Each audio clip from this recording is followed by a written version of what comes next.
Meus amigos, que a paz de Jesus permaneça em nossos corações.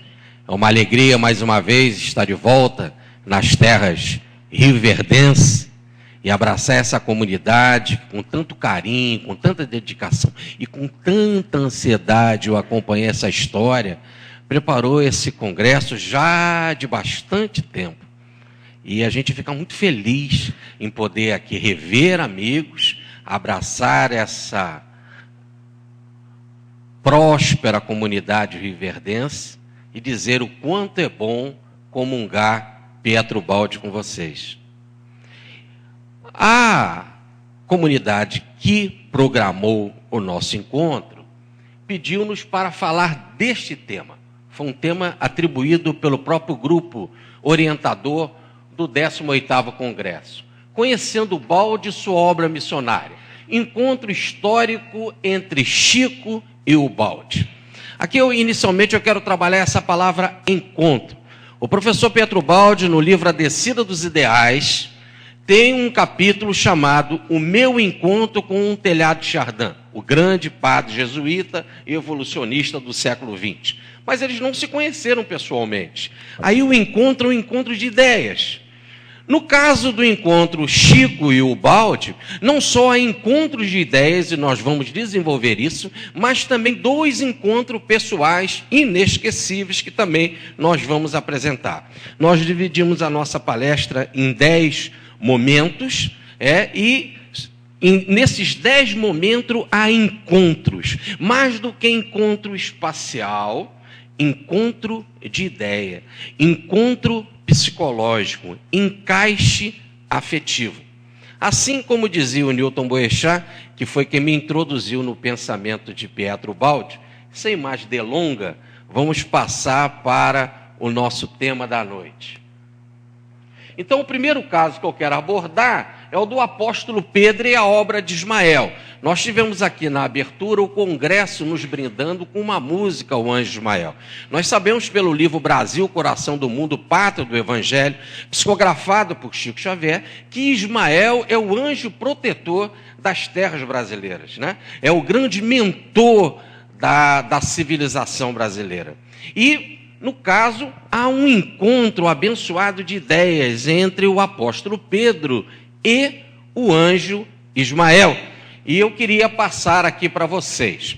Tudo se deu com o espírito Humberto de Campos, que através da psicografia de Chico Xavier, nos traz a obra Crônicas de Além Túmulo, onde no capítulo 20... precisamente no dia 25 de agosto de 1936, ele fala dessa relação do apóstolo Pedro com Ismael, né? Quem é o apóstolo Pedro? É o nosso próprio Pietro Baldi, de volta, né? Para nos trazer como apóstolo do Cristo o pensamento do Mestre para as inteligências dos nossos séculos, dos nossos últimos séculos. O encontro se deu assim. Estava tendo uma grande atividade espiritual no mundo sobre os 2000 anos da mensagem de Jesus na Terra. E, em particular, Belo Horizonte também comemorava. E comemorava com uma grande missa campal. Passeando pelas terras mineiras, o espírito Humberto de Campos encontra o apóstolo Pedro. E foi assim. Ele viu o apóstolo Pedro como um homem trajado a israelita, ao peito os cabelos respeitáveis da barba encarnecida e uma figura cheia de simplicidade e simpatia. E a primeira curiosidade do espírito Humberto de Campos, que estava ali como um repórter, né? Daí o livro Crônicas, ele indaga do apóstolo Pedro se ele estava ali para aquelas atividades em torno da Igreja Católica, já que ele é considerado, né, o grande Papa, né, a cabeça da igreja, né? Então, quando Humberto de Campos faz essa pergunta para ele diz muito pelo contrário. Eu estou aqui por um outro motivo e não estou fazendo parte dessas festividades que em muitas ainda são superficiais e muito ainda cheias de dogmas, muito ainda voltada para a frieza, sem aquele amor que edifica e que constrói. E aí, depois de um bom bate-papo, em que ele fala como anda o evangelho pelo mundo e o trabalho da divulgação da mensagem do mestre pelo mundo, o Humberto de Campos indaga então a ele: e então o que você está fazendo aqui no Brasil? Sabendo que ele estava, por exemplo, reencarnado na Itália, na Úmbria, né? Então, por que ele estava aqui, no caso, desdobrado espiritualmente? Qual a sua função aqui no Brasil? Diz ele, pergunta Humberto de Campos: qual o vosso objetivo atualmente no Brasil? E ele responde: venho visitar a obra do Evangelho aqui instituída por Ismael, filho de Abraão e de Agar, e dirigida dos espaços por abnegados apóstolos da fraternidade. Entre eles, o nosso Bezerra de Menezes, né? Daí o nosso livro Bezerra de Menezes, o 13º apóstolo, o Matias, que entrou no lugar de Judas, de volta às praias planetárias. É um dos guias da implantação do espiritismo evangélico no Brasil. Então, o apóstolo Pedro diz que está engajado na obra de Ismael e veio saber como anda as disseminações do evangelho aqui nas nossas terras. E é interessante, então, que ele estava preparando o seu próprio terreno para vir para o Brasil em 1951, ver a sua obra aqui publicada, a sua obra participar deste programa evangélico de Ismael, que é o programa de Jesus, e mais ainda, nas terras mineiras, as abençoadas terras da mediunidade, que nos trouxe a grande mensagem de Chico Xavier. Podemos dizer, o grande médium que o Brasil abrigou no século XX. Um segundo caso que eu quero abordar do encontro do pensamento de Ubaldi com Chico é o prefácio da Grande Síntese para a edição da Federação Espírita Brasileira. A Grande Síntese foi a primeira obra publicada no Brasil de Ubaldi, publicada pela Federação Espírita Brasileira na tradução de Guilherme Ribeiro. E aqui há um encontro maravilhoso entre os dois pensamentos, o do Chico e o de Pietro Ubaldi. Tudo está narrado no livro Romaria da Graça, de Manuel Quintão, que foi publicado esse livro em 1939, em distribuição gratuita pela Federação Espírita Brasileira. Já fizemos essa palestra em alguns encontros de Pietro Ubaldi, mas aqui nós vamos apresentar apenas uma síntese de o que significa esse prefácio. Tudo se deu com o nosso Manuel Quintão, discípulo de João Evangelista, o Policarpo das terras de Éfeso, aquele que foi martirizado aos 86 anos e que o Carrasco pergunta para ele se ele não queria deixar ou esquecer a mensagem de Jesus para não ser sacrificado. Ele disse: mas eu nasci em família cristã. Fui instituído na igreja de Éfeso por João Evangelista. Sempre fui beneficiado por Cristo há 86 anos. Por que renunciar agora? Então ele está de volta a Policarpo, na figura de Manuel Quintão, que foi presidente da Federação Espírita Brasileira, e que mais? Foi ele que introduziu Chico Xavier no mundo do livro. O primeiro livro do Chico, Parnaso de Além Túmulo, que é uma reunião de 59 poetas, foi ele que fez essa reunião de poetas, foi ele que deu o título a essa obra. Agora, passeando pela Grécia, que chegamos na semana passada, nós estivemos lá no Monte Parnaso, que também nos tempos áureos da antiga Grécia, da mãe Grécia, também houve uma revolução de poetas, trazendo-nos um novo pensar para a poesia, para a métrica, para a rima e para o pensamento através da poesia. E agora o Chico também nos brinda com uma obra como essa. É muito interessante que o nosso Manuel Quintão estava tão convencido dessa sua encarnação como Policarpo, que ele escrevia artigo no Reformador com o título Policarpiando. E é célebre aquela passagem dele, quando João pregava: filhinhos, amai-vos uns aos outros, filhinhos, amai-vos uns aos outros, mais de 50 anos pregando assim. Um dia Policarpo não foi à pregação. E ele disse para Policarpo: por que você hoje não vai à pregação? Eu disse: mas é porque me parece que o tema que você vai abordar é filhinhos, amai-vos uns aos outros. O João disse: perfeitamente, mas há mais de 50 anos eu escuto essa sua pregação, eu já conheço esse tema. E João diz para ele: olha, eu vi Jesus tirar Lázaro do túmulo. Ele transformou a água em vinho e o mordomo ficou surpreso pela excelência do vinho. Multiplicou os 5 pãezinhos e 2 peixes. 5.000 homens comeram, fora as mulheres, as crianças, ainda sobraram 12 cestos. Vi paralíticos andando, leprosos sendo curados. A única coisa que nos falta, Policarpo, é o amor. Vamos para a pregação. Essa é a vida de Policarpo. E foi esse querido Manuel Quintão quem vai fazer a ponte para o prefácio da grande síntese que o Chico vai nos trazer. Tudo se deu numa caravana, chamada Caravana da Amizade, ou Romaria da Graça, que aconteceu do dia 12 ao dia 19 de outubro de 1938. A caravana saiu do Rio de Janeiro e foi para Pedro Leopoldo, passando por Belo Horizonte.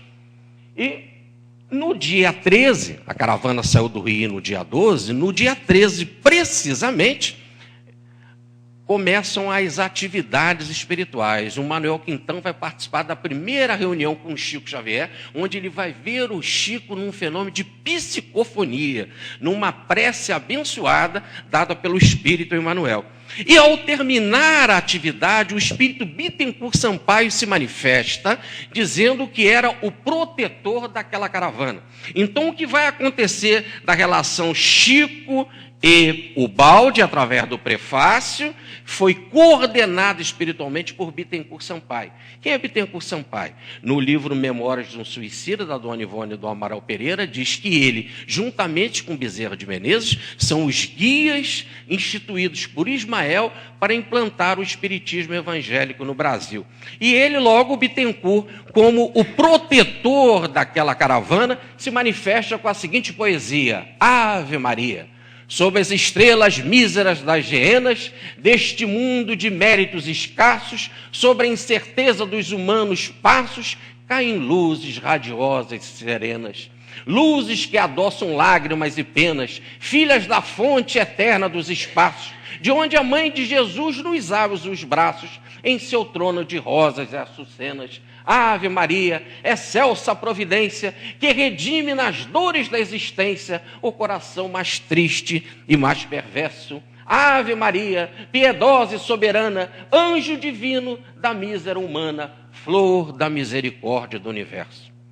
No outro dia, a caravana prossegue. Estão aí todos os companheiros que faziam parte da caravana, juntamente com a família do nosso Chico Xavier. E, inclusive, também companheiros da cidade de Sete Lagoas, pertinho de Pedro Leopoldo, aonde tem o Centro Espírita Bittencourt Sampaio. Aí a foto fica para a história desse dia espetacular, onde que a grande síntese vai receber um prefácio pelo lápis psíquico do nosso Chico Xavier.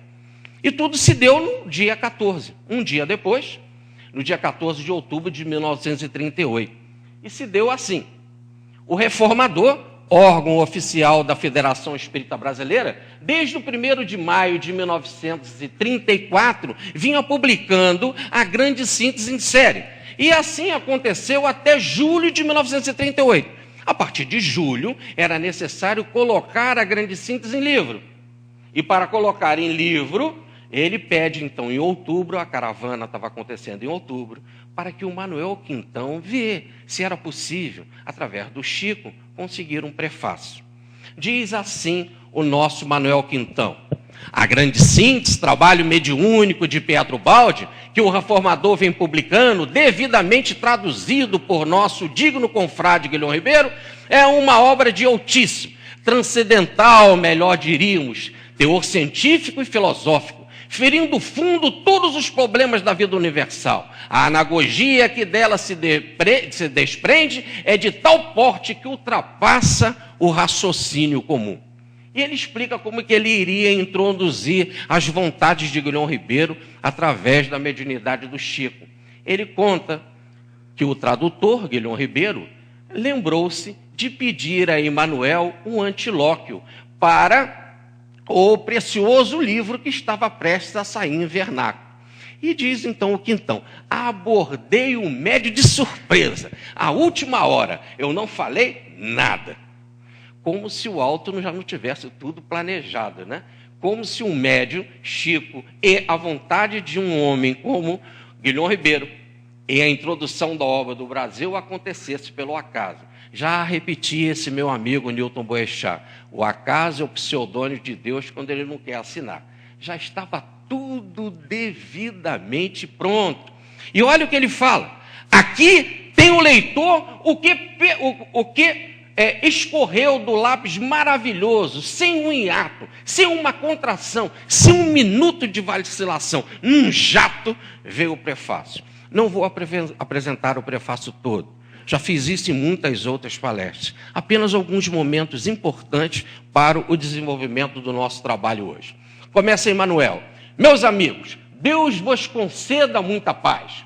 Quando todos os valores da civilização do Ocidente desfalecem, nós estamos em outubro de 38, a guerra vai começar em setembro de 39, por isso que a humanidade está desfalecendo, numa decadência dolorosa, é justo que soldemos uma luz como essa que se desprende da grande voz silenciosa da grande síntese.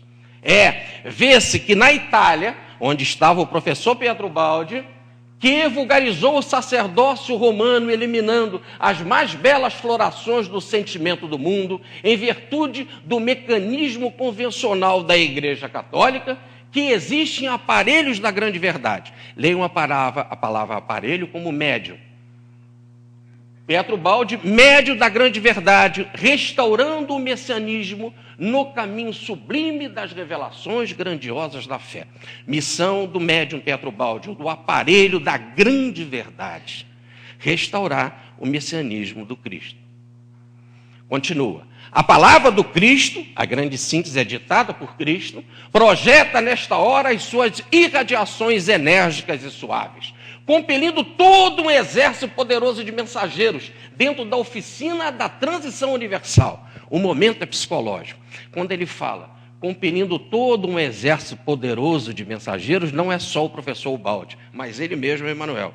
O Emmanuel faz parte desse exército poderoso de mensageiros. Ele faz parte da equipe do Espírito de Verdade. Olha no Evangelho segundo o Espiritismo uma mensagem chamada Egoísmo, assinada Emmanuel.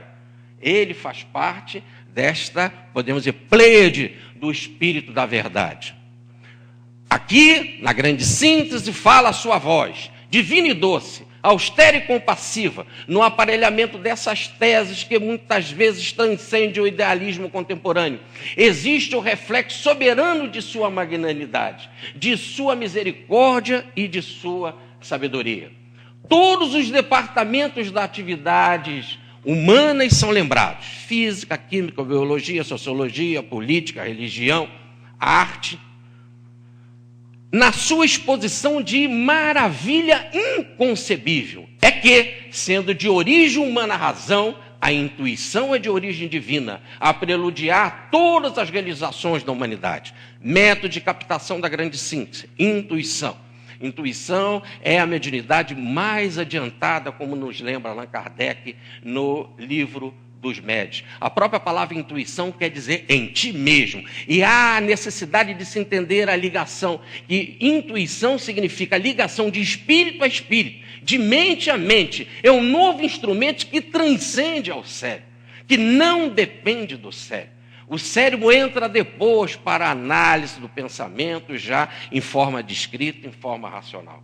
A intuição, por isso que ele fala, é de ordem divina. É aquilo que o mestre já tinha falado para ele mesmo, o aparelho da grande verdade, Pietro Baldi, quando esteve aqui entre nós como Pedro. Bem-aventurado és tu, Simão, filho de Jonas, porque não foi a carne nem o sangue que te revelou isso. Nada de biológico, nada da estrutura cerebral. Não é a carne nem o sangue, mas o meu Pai que está nos céus. Ou melhor, o reino dos céus não está lá nem acolá, está dentro do próprio homem, ou em ti mesmo. A palavra intuição, em ti mesmo. Continua Emmanuel. A grande lição dessa obra é que o Senhor não despreza o vosso racionalismo científico, não obstante a roupagem enganadora do seu negativismo transcendente. Na sua misericordiosa sabedoria, Ele aproveita todos os vossos esforços, ainda os mais inferiores e misérrimos. Toma-vos de encontro ao seu coração augusto e compassivo, unge-vos com vosso amor sem limites e renova os seus ensinamentos no cenáculo da Galileia. Aí o texto original, que está diferente de algumas outras apresentações da obra de Ubaldi, a palavra cenáculo aí diz o nosso dicionário do Aurélio. É um conjunto ou um ajuntamento de indivíduos. Eram aqueles apóstolos, amigos do Cristo, que se reuniam e ali na Galileia, Jesus começa a sua obra, a obra de nos trazer à vontade do Pai, a lei divina, que é o amor. A grande síntese, diz Emmanuel, é o evangelho da ciência, renovando todas as capacidades da religião e da filosofia, reunindo-as à revelação espiritual e restaurando o messianismo do Cristo em todos os institutos da evolução terrestre. Curvemo-nos diante da misericórdia do Mestre e agradeçamos de coração genuflexo a sua bondade. Penetremos neste altar de esperança e de sabedoria, onde a ciência e a fé se irmanam para Deus. Lindíssimo o monismo. Ciência e a fé se irmanam para Deus. Sem divisão, sem racha, apenas a unidade. A unidade na diversidade. A palavra universo. Universo. A diversidade na unidade. Continua o nosso Manuel Quintão no livro Romaria da Graça. Mas, como se isso não bastara, o lápis mágico continua a deslizar. E o poeta do Eu, Augusto dos Anjos, foi o livro que ele escreveu quando estava encarnado, o Eu, que é Augusto dos Anjos, assim glossou, augusto e angelicamente, o tema com este soneto, para fechar a apresentação do prefácio.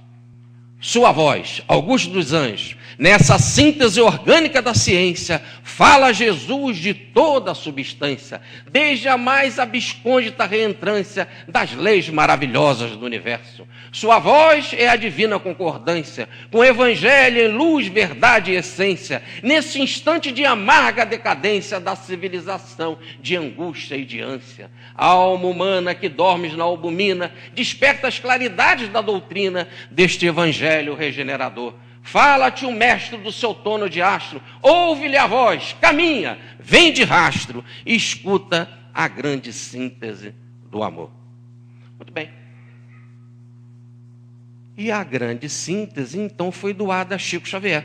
Porque como o Chico fez o prefácio, né, com a mensagem do Emmanuel e o poema do Augusto dos Anjos, a livraria da Federação Espírita Brasileira, em nome do seu Vaz de Carvalho, que dirigia a livraria da Federação, doou a obra para o Chico no dia 27 de maio de 1939. Logo que a obra saiu, então o Chico recebeu a grande síntese de presente. Tudo bem? A vida passa. Vamos para o nosso terceiro item. Aí. O caso Jandira Aires Cruvinel. A dona Jandira é daqui da cidade de Rio Verde. E eu conheci a dona Jandira em 1981, numa palestra que fui fazer em Goiânia, na Irradiação Espírita Cristã. A dona Antonieta Alessandro me apresentou a dona Jandira. Eu fui lanchar na casa dela, bater um papo, quando ela me mostra algo interessantíssimo, que eu queria então dividir com vocês. A dona Jandira contou-nos o seguinte, que ela tinha grande síntese quando era novinha, mas olha, logo quando ela saiu pela FEB em 1939, repare que o prefácio é em outubro, então ela já sai imediatamente, e quando sai já vende tudo, porque olha o que diz a nota do reformador, atendendo à procura sem precedentes que vem tendo essa obra, foi uma loucura. E como estava em época de guerra, havia até autorização para se publicar uma edição, uma segunda edição de uma obra e também realizar contratos, como contratos de aluguéis, contratos comerciais, etc., sem pedir autorização da pessoa, por causa das dificuldades da guerra. Havia uma lei, podemos dizer assim, internacional, que selava essas possibilidades. Mas a loucura pelo encontro da grande síntese foi imensa. A dona Jandira conseguiu a grande síntese. Só que ela era novinha, aqui em Rio Verde. E quando ela começou lá com aqueles capítulos de matemática, de física, química, ela falou, eu preciso me preparar mais. Deixou na estante. Um vizinho veio pedir a grande síntese emprestada a ela. Lógico, poxa, prestou a grande síntese para o vizinho. Passa um tempo, ela começa a estudar um movimento que vinha fortíssimo de São Paulo, chamado a comunhão do pensamento, onde que se desenvolvia por meditação o pensamento, onde que muitos livros da editora O Pensamento foram publicados. Ela começou a fazer esses exercícios. E como a sua mãe fazia a oração da Ave Maria às 6 horas, tomando a aguinha fluidificada, ela aproveitava para orar com a mãe e fazer os exercícios também meditativos. Já se sentindo mais preparada e com conhecimentos esotéricos, ela foi procurar o vizinho e pedir a grande síntese de volta. Você lembra da grande síntese que eu te emprestei? Eu falei, lógico, como é que eu vou esquecer de uma coisa dessa? E ela está aí contigo? Tá, sim. Você pode me devolver? Eu queria ler a grande síntese. De jeito nenhum. Mas a grande síntese não é minha? É sim. Não fui eu que te emprestei? Foi sim. Mas você não pode me devolver? Não, ela entrou aqui em casa e não sai mais. Isso é uma obra muito importante para andar por aí. Não vou te devolver a grande síntese. E ela, então, ficou sem a grande síntese. E como estava tendo uma procura louca pela grande síntese, ela estava sumida do mercado. O que a dona Jandira fez? Começa a pensar na grande síntese. Fazer os exercícios meditativos. Vem a grande síntese, vem a grande síntese. E depois orava para Maria, né? Maria sempre tem que dar um jeito. Repare que o evangelho começa com Maria, ela pedindo para Jesus transformar a água em vinho, né? E ele ainda diz, mulher, ainda não chegou a minha hora, meu filho, eu estou pedindo. E ela então aproveita as orações da Ave Maria para concentrar as suas ideias. E começa a pensar, vem a grande síntese, vem aí meditando na imagem da grande síntese, criando um clichê mental e fazendo a obra se aproximar dela. Passa-se 10 anos. De 39 nós vamos para 49. E em 1949, aqui em Rio Verde, um parente seu desencarna. E ela, entristecida, vai a Pedro Leopoldo buscar conforto. Naquela época não tinha as facilidades que hoje nós temos de celular, de telefone, de avisar o Chico, nem ela era conhecida também, etc. E aí ela sei que ela vai ao encontro lá com o Chico Xavier. Se manda para Pedro Leopoldo, não era conhecido e nem avisa que estava indo para lá. Vai ficar na pensão da dona Naná. Né? E resolve fazer um passeio à tarde pela cidade, quando cai um temporal. Fica inundada, ensopada. Volta correndo para o hotel.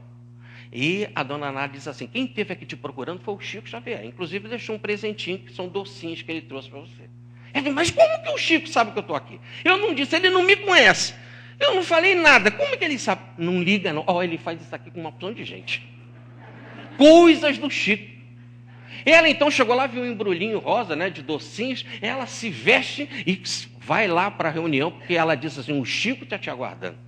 Chegou lá, por causa da chuva, não apareceu ninguém.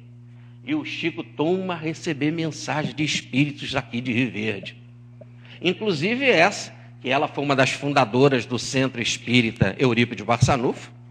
E aí o Eurípides Barçanufo dá uma mensagem a ela para ela trazer aqui para a nossa querida instituição, onde quando eu estive aqui tive a oportunidade de falar, a mensagem orientando a casa. Repare, a data da mensagem, dia 10, um dia depois logo.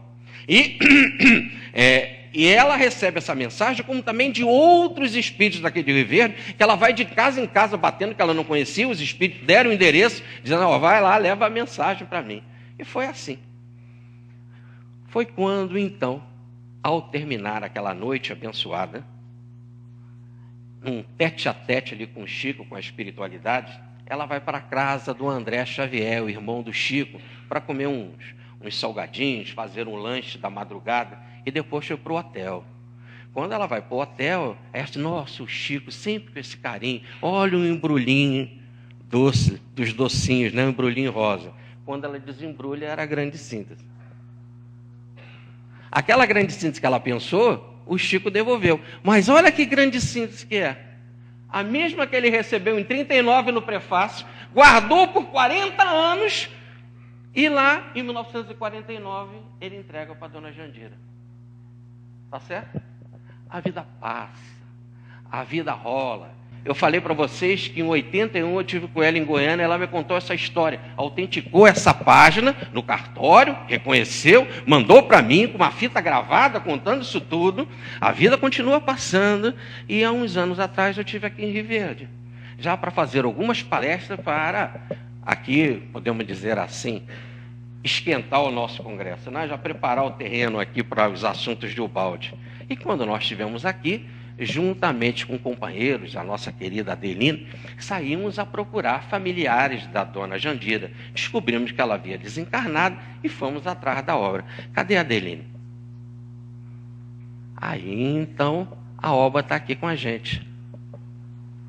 Então, vocês vão ter a oportunidade de ver essa obra vibrada, pensada, tá certo? Que com muito carinho, com muito esforço, nós conseguimos resgatar a obra. Foi uma dedicação imensa da Adeline. E ela está aqui com todo esse carinho, a dedicação aqui da dona Jandira, né? A mensagem da federação e o fenômeno psíquico extraordinário. Venha, grande síntese, venha, grande... E a grande síntese veio. E foi muito difícil conseguirmos essa obra aqui, com situações complicadas, problemas difíceis, com a família, como todas as famílias têm problemas complicados, não é? Aqui nós pedimos encarecidamente a todos nós aqui presentes, em nome do professor Pietro Baldi, do Chico Xavier, mas antes de tudo, em nome do autor, do Cristo, e no carinho da dona Jandira, um espírito amigo daqui dessa cidade, que vibremos pela família Cruvinel. Em especial a Fernanda, a neta da dona Jandira, que a dona Jandira deixou todos os livros para a neta Fernanda, e foi dela que nós recebemos esse livro, e ela tinha um carinho imenso pela avó, pelos livros, e ela estava realmente com essa dificuldade de, assim, entregar o livro para que ele fosse compartilhado com mais pessoas. Então, hoje, nós estamos entregando esse livro ao Instituto Pietro Baldi, que faça parte do Museu de Pietro Baldi, para a divulgação deste caso. Certo? E logo uns dias depois, a Fernanda veio... Logo uns dias depois, a Fernanda veio desencarnar. Por isso que nós estamos pedindo encarecidamente que todos vocês hoje, em especial, façam uma oração por ela e pela família Cruvinel. Tudo bem? Muito bem. Então, esse é o terceiro caso que nós tínhamos para apresentar. Repare como os fenômenos psíquicos giram em torno das coisas de Ubaldi e do Chico Xavier. Vamos para o quarto caso. O caso Rafael Américo Ranieri. Rafael Américo Ranieri era um delegado de São Paulo que deu uma grande contribuição ao espiritismo. Ele era o diretor da Folha, do Jornal Espírita, que vendia na banca, e nos anos 70 e 80 fez talvez um dos maiores trabalhos de divulgação doutrinária de todos os tempos através da venda desse jornal. Ele era delegado, ele era muito impulsivo, muito amigo do Chico, escreveu 4 obras do Chico e fora, sobre o Chico, biografias, fora outras obras que ele escreveu dele, da sua autoria ou então da sua mediunidade. Está aí o nosso Rafael, muito amigo do Newton Boechat, muito amigo do César Burnier. Sobre o César Burnier, eu escrevi um livro, Um Amor, Muitas Vidas, as reencarnações na Revolução Francesa, segundo Chico Xavier e César Burnier. E sobre o Newton Boechat, a palavra vibrante de Newton Boechat, Paulo e Herodes. Ele era muito amigo desses dois e, certa vez, o Chico indaga para ele sobre o que ele achava da encarnação de Pietro Baldi como Pedro. Ele falou, olha, Chico, quem tem que responder isso é você. Mas eu queria entender isso melhor. eu acho que você é alguém maior que ele. Ele não tinha um conhecimento mais profundo da obra do Chico, mas pouco importa aqui, você não vê quem é maior, quem é menor e tal. Apenas o Chico sai desse circuito e diz para ele o seguinte: olha, se você tem qualquer dúvida com relação ao tema, observe. Ranieri, para receber a grande cinta era preciso uma mente divina. E o Ranieri coloca isso na biografia que ele escreveu do Chico, Recordações de Chico Xavier, no capítulo 64. Tá certo? Um caso muito interessante, o caso dos tijolinhos para a BAPO. A BAPO era a Associação Brasileira dos Amigos de Pietro Baldi.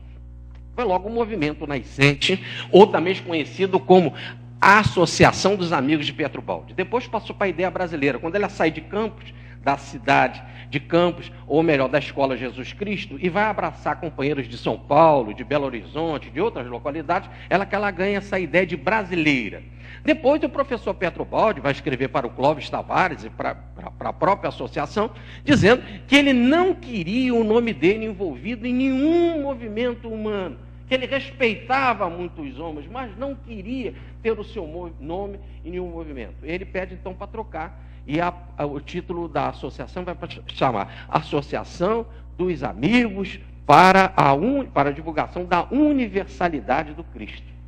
Então, o centro da obra do professor Pietro Baldi é Cristo. A espinha dorsal é o último livro, é o ponto final, como ele dizia. Cristo será o ponto final da minha obra. Muito bem, mas por enquanto que não se tinha essa ideia, que se estava preparando o terreno para o Baldi vir para o Brasil, precisava de ter uma associação e recolher dinheiro, né, para ajudar a vinda do professor.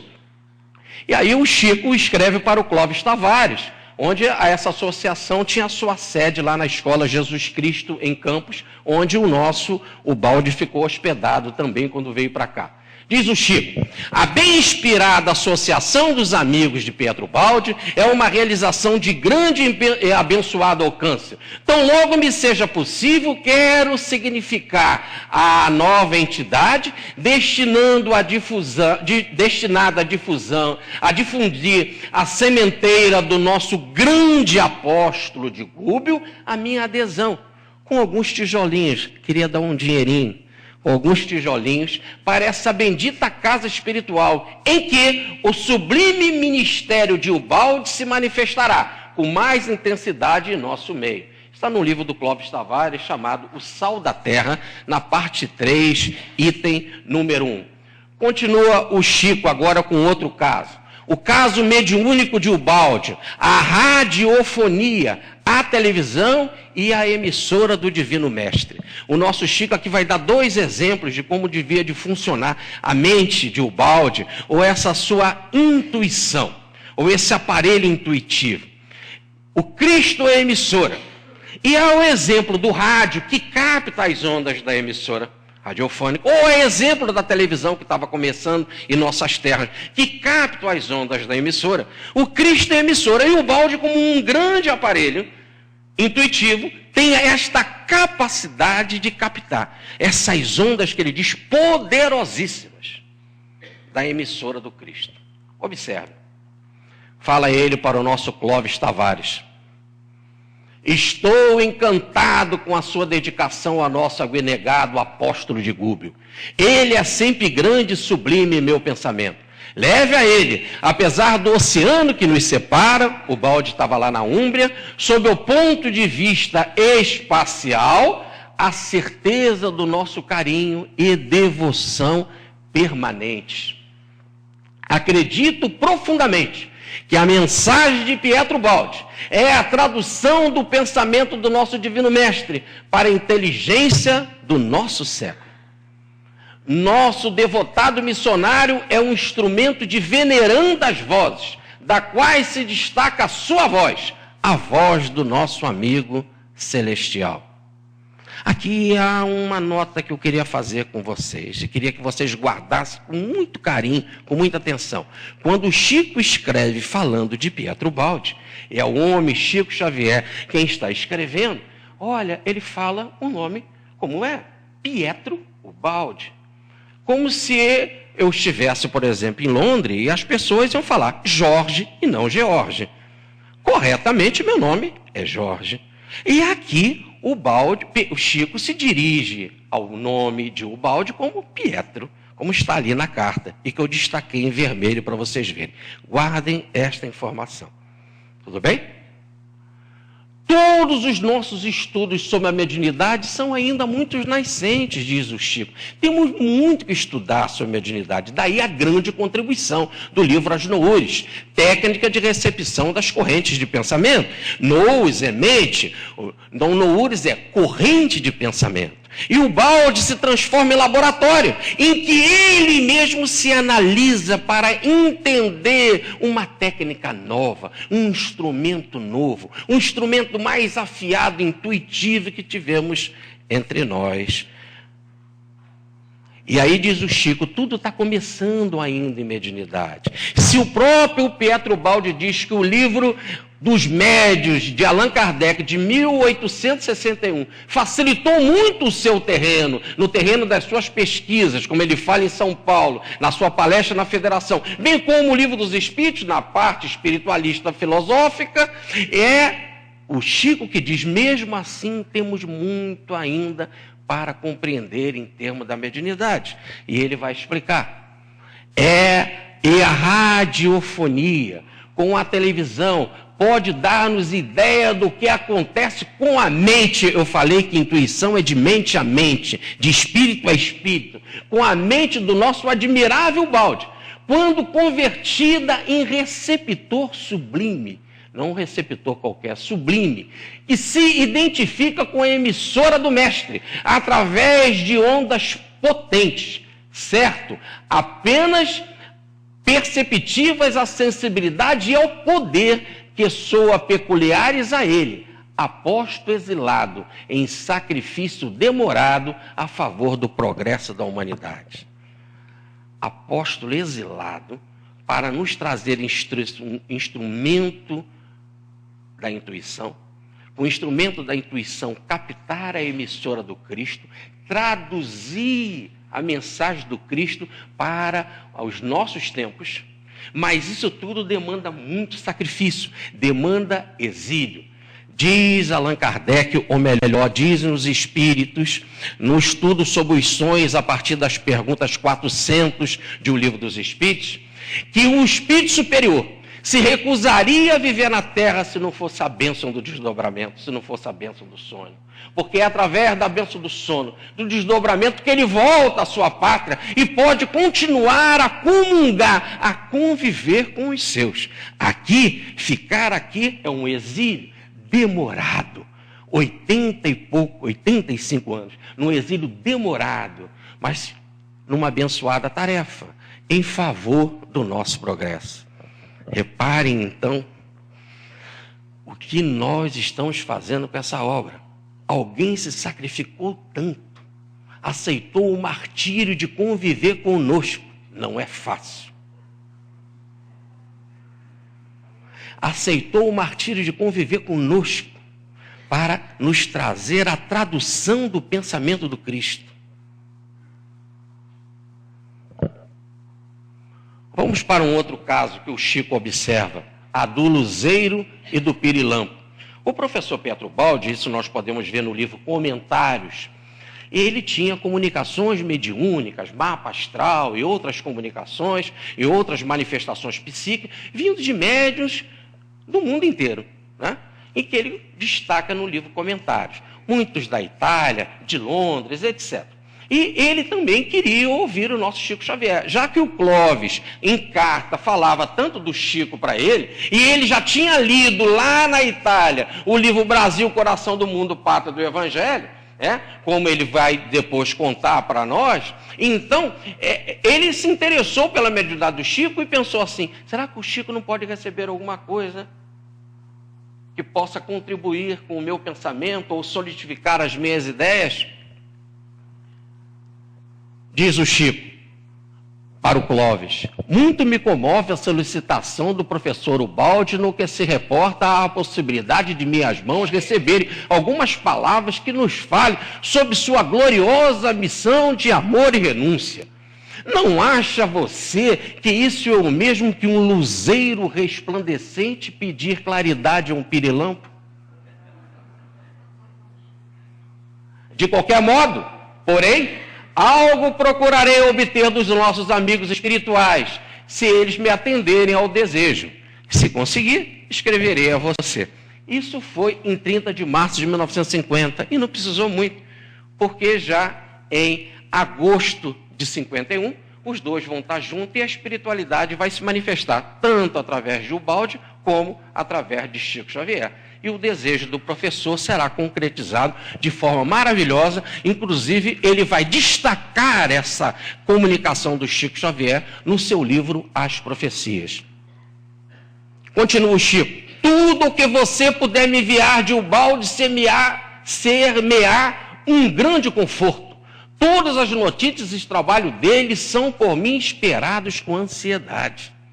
Olha, repare, o nosso Chico Xavier, mais de 400 obras escritas, e ansiava pela obra de Ubaldi. E queria a obra de Ubaldi, e todos os trabalhos e notícias dele me interessam. Eu tenho ânsia, manda tudo para mim.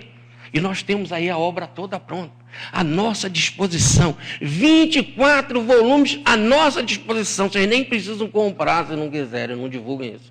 Está aí na internet à disposição. Leiam à vontade, pesquisem com facilidade. Olha, o Chico, com 400 obras escritas, tinha ansiedade de conhecer Ubaldi. E nós? Vamos para o encontro que aconteceu em Pedro Leopoldo. O primeiro encontro, porque depois, mais tarde, ele vai ter um outro com o nosso Chico Xavier. O encontro aconteceu na Universidade Federal de Minas Gerais, no Centro de Produção Sustentável, lá na Fazenda Modelo, em Pedro Leopoldo. Precisamente nesta casa, onde morava a família Joviano, Rômulo Joviano, que é o chefe do Chico. Aqui está a mesa em que houve a comunicação, que foi dada no dia 17 de agosto de 1951. E aqui uma visita nossa lá à casa, a essa localidade. Muito bem. Aí está o casal Rômulo Joviano, foram importantíssimos na vida do Chico. Toda a produção que o Chico recebia mediúnica, até as datas dos anos 50, foram datilografadas na Fazenda Modelo e corrigidas por esta família, que ajudou muito na correção, não só o casal, mas outros parentes da família. Então, podemos dizer assim, são colaboradores na obra de Ismael para essa grande produção que nós tivemos no século XX. Hoje existe lá esse quadro, está presente lá na casa da Fazenda Modelo, onde nós encontramos 12 personagens, precisamente 12 personagens, Pietro Ubaldi numa ponta e Chico Xavier numa outra, recebendo as comunicações. Pietro Ubaldi de sua voz e Chico Xavier de Francisco de Assis. Aqui eu queria dar um destaque. Pietro Ubaldi estava cansado, 65 anos, vindo para uma terra diferente, numa viagem cansativa, né? Com uma linguagem diferente, o português ele tinha dificuldade para pronunciar, estava esgotado. E ali toda a mensagem é para dar vigor, entusiasmo ao professor Pietro Ubaldi. É interessante que Cristo, ou sua voz, fala para ele: esse que está diante de você está recebendo a minha inspiração. Esse que está diante dele, numa leitura rápida, a gente vê, é Chico Xavier. Mas quem está diante dele é também Francisco de Assis. É Chico que está recebendo de Francisco e Francisco de Cristo a inspiração. Porque Francisco é um dos grandes colaboradores da obra de Pietro Ubaldi. E Francisco é um grande colaborador da obra pela intimidade que os dois têm juntos, tinham e têm de muitos e muitos anos, de muitos e muitos séculos, de um ditar mensagem para o outro. Era o caso de Frei Leão, na época de Francisco, no século XIII, quando Frei Leão era enfermeiro e secretário de Francisco de Assis. E tudo que Francisco de Assis ditava, como a sua regra, as regras, a bulada e a não bulada, e outras mensagens, como o cântico à natureza, cântico ao Deus Sol, cântico ao Sol, à natureza, foi escrita por Frei Leão. Então ali havia essa intimidade, e o Cristo diz: ele está recebendo a minha inspiração. Vamos para o segundo encontro em Pedro Leopoldo. Nesse segundo encontro em Pedro Leopoldo, nós vamos encontrar a palavra de Emmanuel. E esse encontro aconteceu em 1956. O professor Pietro Baldi estava passando por grandes problemas na cidade de São Vicente, problema de saúde na família, a necessidade de cuidar das netas, a esposa com a filha com dificuldades, inclusive para arrumar emprego, a falta dos direitos autorais, o problema do despejo do seu imóvel, a necessidade de uma outra casa, dificuldade de adaptação aqui, visitas, romarias à sua casa, atrapalhando a convivência familiar e dificultando a recepção da sua obra, porque o Baldi escrevia de madrugada e as pessoas chegavam cedo para conversar com o professor, a busca de fenômenos e falando de coisas que o Baldi já havia desenvolvido há muito e muito tempo. A palavra do Emmanuel diz assim: formulamos votos para que os temas libertadores do Espiritismo figurem nas suas tarefas educativas, de vez que a multidão tem fome da luz imanente da reencarnação. Então o Emmanuel, como um daqueles participantes do exército do Cristo, como nós já vimos, lembra o professor Pietro Baldi, ou relembra a importância da reencarnação, dizendo que o tema libertador do Espiritismo, e não existe tema mais libertador que a didática espírita nos apresenta do que a reencarnação, que o povo tem fome dela, porque ela explica tudo. Sem a reencarnação nós não entendemos nada. Sem reencarnação nós não compreendemos de onde a gente veio, para onde a gente vai e por que a gente sofre. Então ele fala dessa fome e o Pietro Baldi responde com 4 obras maravilhosas. Problemas atuais, onde ele desenvolve 3 capítulos sobre a reencarnação, sendo que o último capítulo do livro aborda a reencarnação à luz do Bardo Todol, ou melhor, o livro tibetano dos mortos. O livro A Lei de Deus, um esforço maravilhoso nas rádios, na rádio de São Vicente, onde ele coloca em 24 capítulos, depois mais um outro de conclusão, numa linguagem simples, porque era através do rádio, para o povo, como funciona a Lei de Deus, como a reencarnação funciona no dia a dia, numa tradução mais simples possível. Depois, em 1960, o livro Queda e Salvação, talvez o maior tratado sobre evolução, onde que a gente num gráfico consegue visualizar todo o processo, o planejamento reencarnatório e todas as transformações, as quedas, as dificuldades, os empecilhos, as reentrâncias, os atalhos para o ser caminhar para o sistema, caminhar para a perfeição. E por último, o livro Pensamentos, principalmente numa parte do livro Pensamentos chamado Análise de Casos Verídicos, que, como o próprio nome diz, análise de casos verídicos, nos traz de forma simples, em estudos de casos, como funciona o destino. Ou melhor, como se funciona os encontros das personalidades, como funciona a reencarnação. Está aí o gráfico com todas as explicações técnicas e lógicas da reencarnação, onde que se caminha do átomo ao arcanjo, do antissistema ao sistema. Agora vamos para o caso da mensagem de Francisco de Assis. Eu disse que o Chico recebeu Francisco e que sua voz diz que aquele que está na sua frente, ou melhor, o próprio Francisco de Assis está recebendo a minha inspiração. Então não leem que é só uma vontade de Francisco, mas através do Francisco vem a inspiração do Cristo, na própria definição da mensagem do professor Ubaldi. E nós vamos dividir essa comunicação de Francisco de Assis em 2 partes. Vamos primeiro aqui nesse 10º caso, fazer o 10º caso A. Então diz ele: essa comunicação se encontra no Museu de Ciro, na Escola Jesus Cristo, em Campo do Goitacazes. Está aqui uma visão do museu, e é interessante com a mensagem de Francisco. Eu disse para vocês que Francisco, quando recebeu as estigmas do Cristo, quem era testemunha ocular era Frei Leão. Então já havia um triângulo entre Cristo, Francisco e Ubaldi, ou Pedro, ou Frei Leão. Nessa mensagem, ela começa assim, de forma extremamente nova e surpreendente. Pedro, o calvário do mestre não se constituía tão somente de secura e aspereza. Relembra lá as coisas da cruz. E quando está relembrando, não fala Pietro. E eu mostrei que na carta, quando Chico se refere ao balde, coloca Pietro, é o seu nome. Mas aqui é mensagem de espírito para espírito. Aqui está funcionando também a faculdade intuitiva. Aqui é conversa, é colóquio de espírito com espírito, de apóstolo com apóstolo. E ele vem, diz Pedro, falando da sua própria realidade espiritual, a mais importante realidade espiritual num trajeto evolutivo, aquela que ele está marcada pela presença do Cristo, pela convocação do Cristo, como se fosse um sinete, um carimbo dizendo, eu e você somos um. E aí ele começa a desenvolver. Diz Francisco de Assis, quando o silêncio se fizer mais pesado ao redor dos teus passos, aguça os ouvidos e escuta. Por que isso?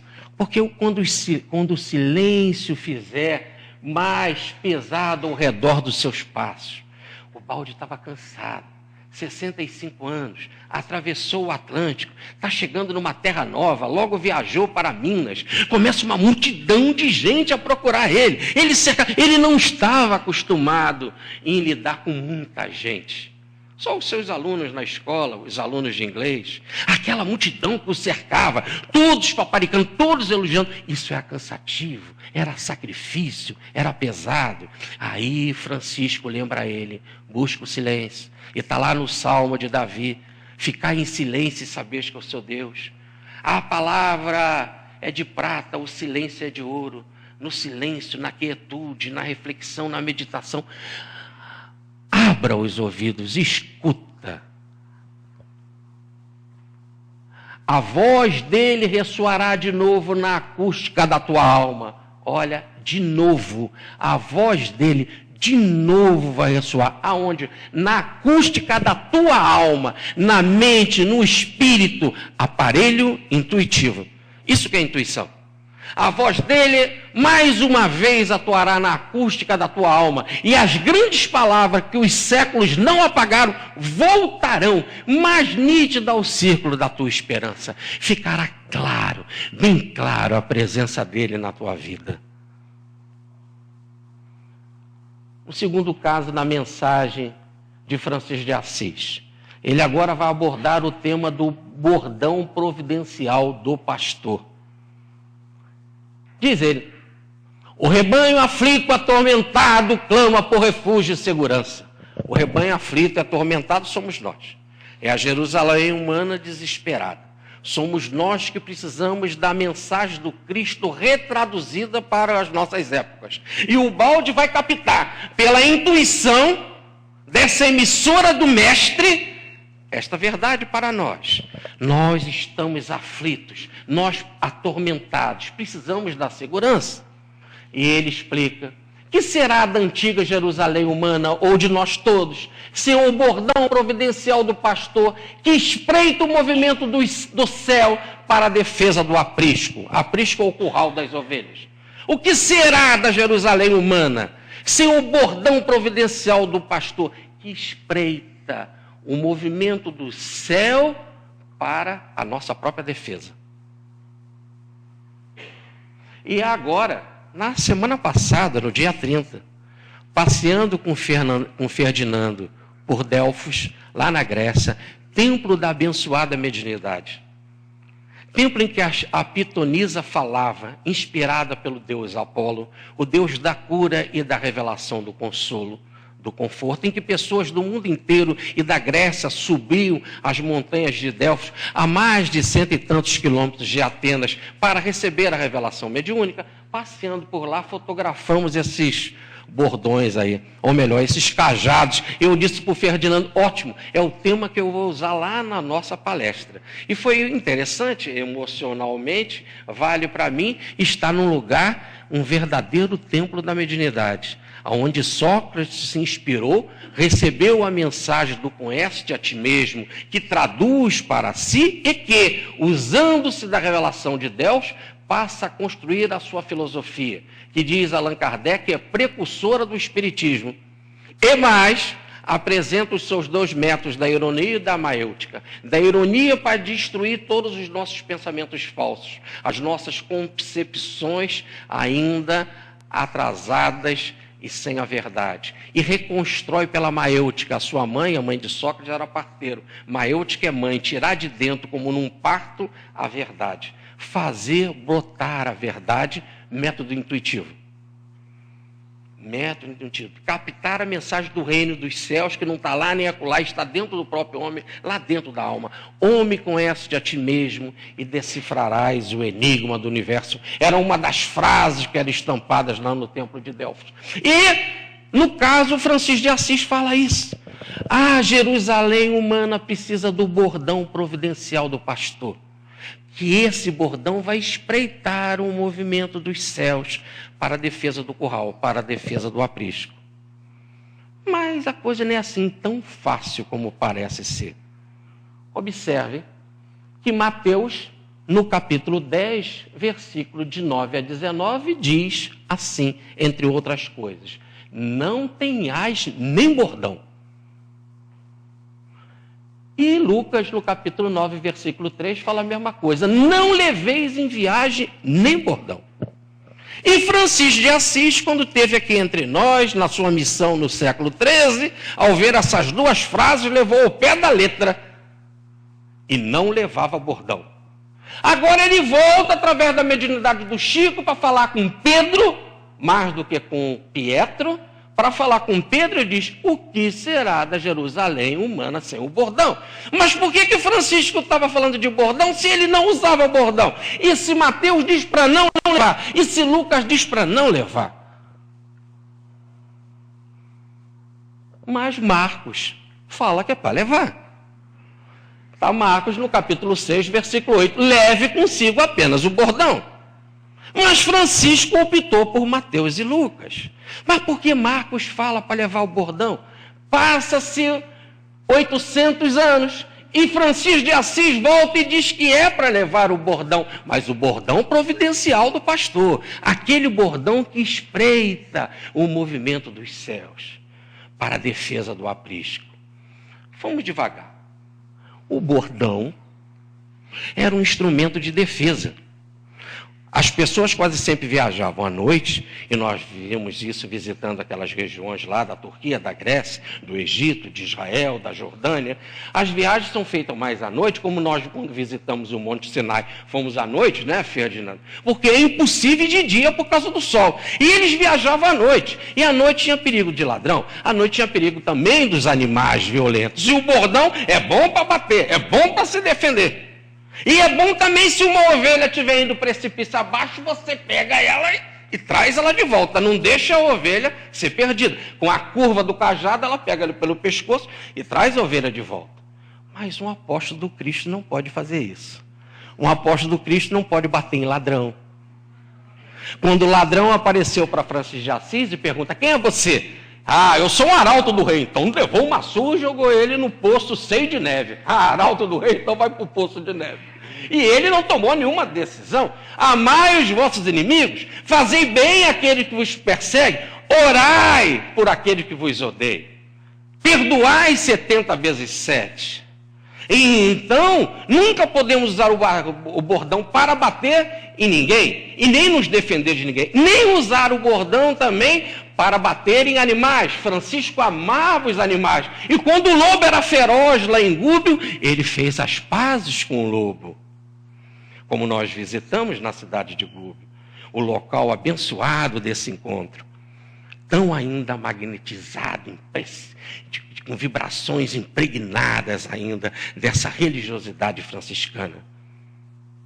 Também não é para bater animal, mas também não é para pegar nenhuma ovelha pelo pescoço e obrigar a trazer de volta para o Cristo. O alto não nos impõe a mensagem do Evangelho. A mensagem do Evangelho já diz o Senhor: se queres ser meu discípulo, é se queres, não há exigência.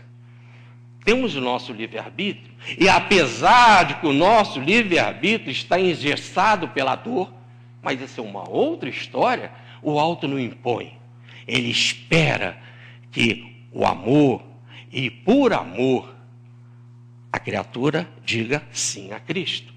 Porque foi esta atitude, a atitude da queda, por amor, dizer sim ao sistema, por amor, dizer sim ao Criador, como está no livro Deus e Universo, do professor Pietro Baldi. E também não pode, então, o bordão ser usado para arrastar. Então, quando Mateus e Lucas falam para não levar o bordão, e Francisco não levava o bordão, e quando o ladrão veio pegar ele, e o lobo veio também, ele fez as pazes e falou do bem, e falou do Cristo, não é para levar fisicamente, mas Marcos diz que é para levar. E Francisco vem através da mensagem do Chico e diz que é o bordão providencial do pastor, que consola, que defende o aprisco. É o bordão que espreita o movimento dos céus.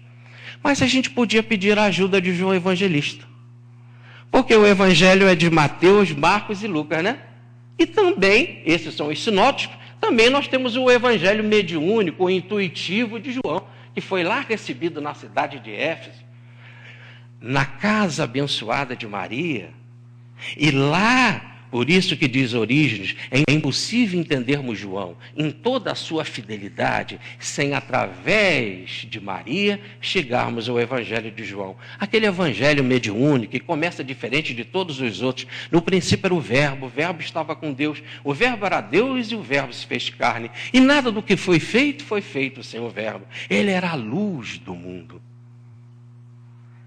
E diz Orígenes, um dos grandes pais da igreja, vão a João através de Maria. Maria, sede da intuição, sede das comunicações mediúnicas. É através de Maria e da mediunidade de Maria que o cristianismo se fixa na terra. É através de Maria que a terra diz o primeiro sim ao alto. Eis aqui a escrava do Senhor, faça-se em mim segundo a sua vontade. E começa a empresa crística na terra. O que João fala? Nada. Falei tanto. Leva bordão, não leva bordão? Nada. Mas diz o nosso Chico Xavier, está no livro do Adelino da Silveira, no livro Kardec Prossegue, na página 86, que Francisco de Assis é a reencarnação de João Evangelista. Vai mais. Diz que o trabalho de Francisco é a continuação natural do apostolado de João. Se João não fala, João fala. 1.200 anos depois ele fala, através de Francisco, não levando o bordão. E 800 anos depois, ou 2.000 anos depois, através do Espírito Francisco de Assis, através da mediunidade ímpar de Chico Xavier, leve o bordão. Que será da antiga Jerusalém humana, sem o bordão providencial do pastor, que espreita o movimento do céu para a defesa do aprisco. Continuando, vamos para Marcos, mais um pouquinho. Marcos manda levar o bordão. Está lá, leve o bordão. Capítulo 6, versículo 8. Eu destaquei a figura aqui de Pedro e Marcos recebendo o evangelho. Por que isso? Porque fala a tradição o seguinte: Marcos, que servia de intérprete a Simão Pedro, registrou com exatidão o pensamento do apóstolo. Então o evangelho de Marcos é o evangelho de Pedro. Marcos era secretário de Pedro.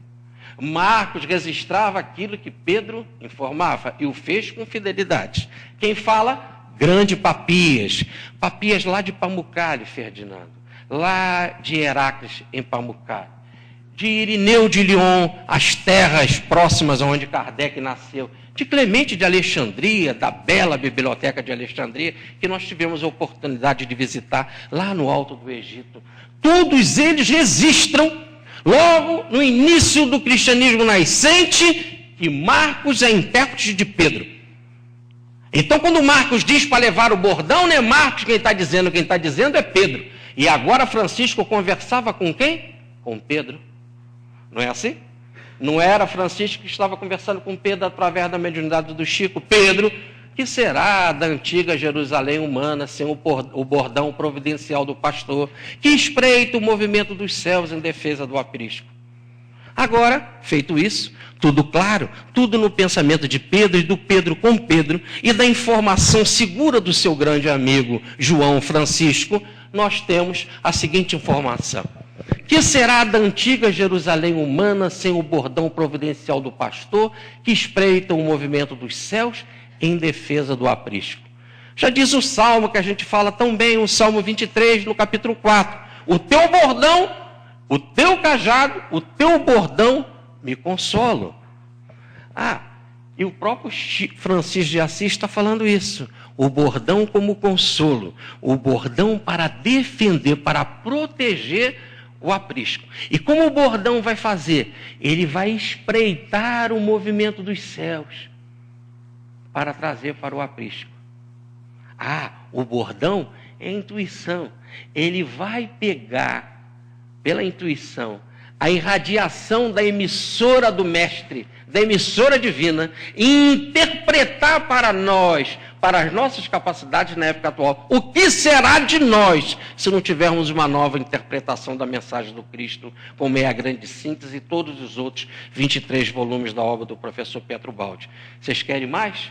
Observem, espreitar. Está lá no dicionário do WAIS, no dicionário eletrônico. Observar, espiar, espionar, olhar atentamente, ter a intuição, estudar, analisar.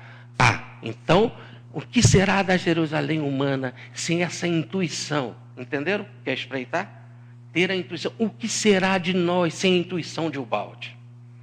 Que veio aqui em sacrifício trazer-nos, processar para nós a mensagem da emissora do Cristo.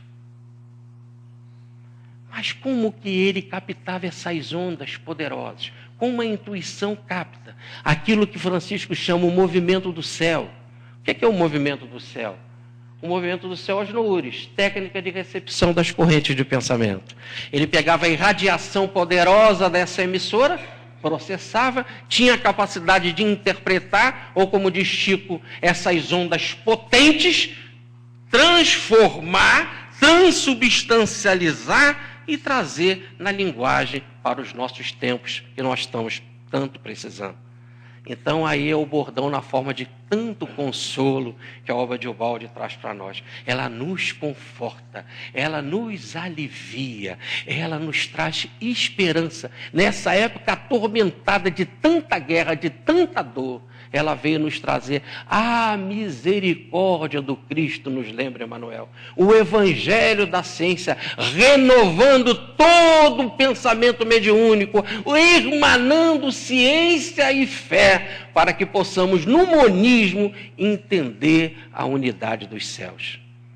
E por último, o Ubaldi comemora o seu aniversário com Chico Xavier.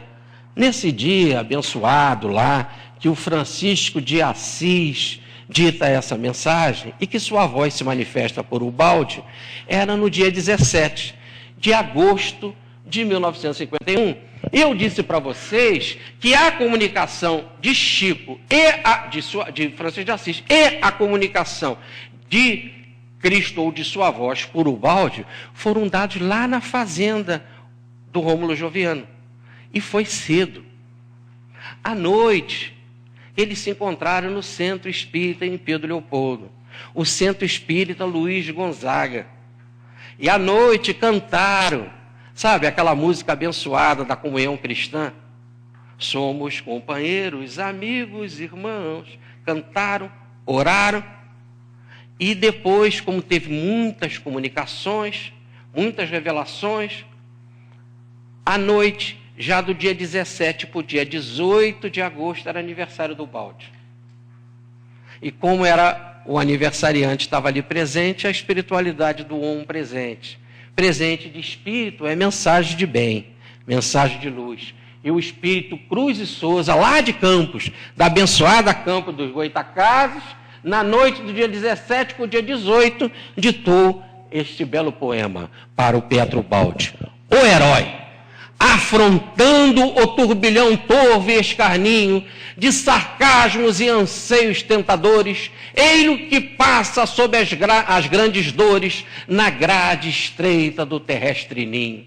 relegado às agruras do caminho, segue ao peso de estranhos amargores, acendendo celestes esplendores, atormentado, exame-ne sozinho.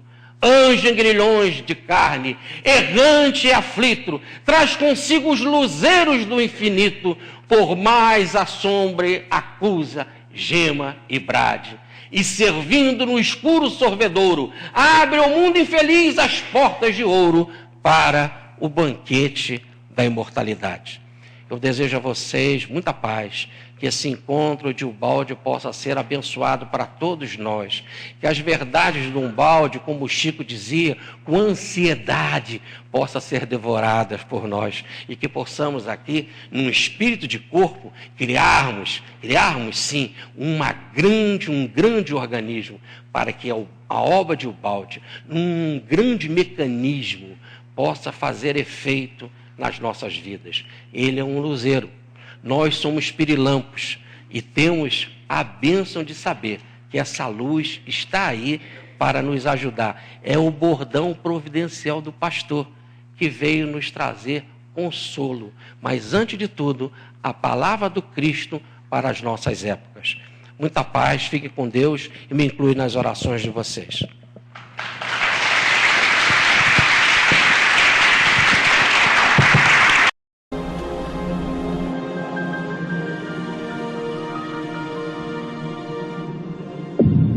IBS, Instituto Brasileiro de Benemerência e Integração do Ser. www.ibis.org